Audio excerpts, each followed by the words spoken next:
Good evening and thanks for joining us. We begin tonight with serious charges against this country's national police force. The RCMP face 4 counts under the Canada Labour Code related to the tragic shooting deaths of 3 officers in Moncton, New Brunswick last June. They were outgunned and outmaneuvered by convicted gunman Justin Burke that day.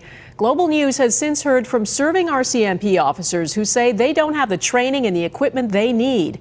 As Vashi Kapelos reports, these charges appear to back that up. In the face of serious charges against the RCMP under the Labour Code, Commissioner Bob Paulson isn't talking, but the group representing RCMP members is calling for Paulson to resign. Hopefully he takes some other senior executives with him.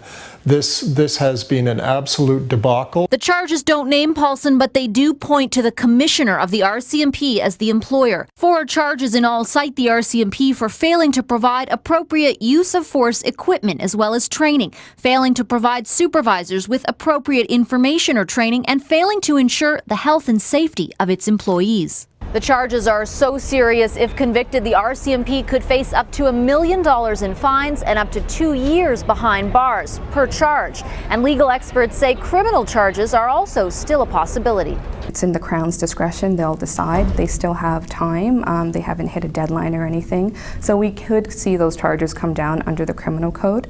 Shots fired. Shooting at me! Shooting at me!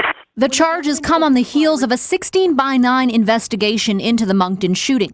Frontline officers told us they didn't have the right training or equipment. They were outgunned by the shooter, Justin Burke.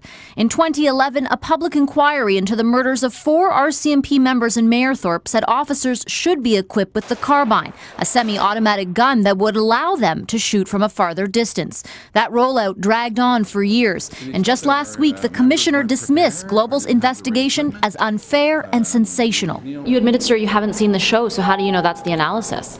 Well, because I've heard descriptions of the show. I've heard summaries, I've read But you're calling it sensational and you haven't even watched it. On Parliament Hill, the opposition wants answers. Will the minister now come clean and accept responsibility for this disarray in the RCMP? But didn't get them. This matter is now before the court, so I will not comment on it any further.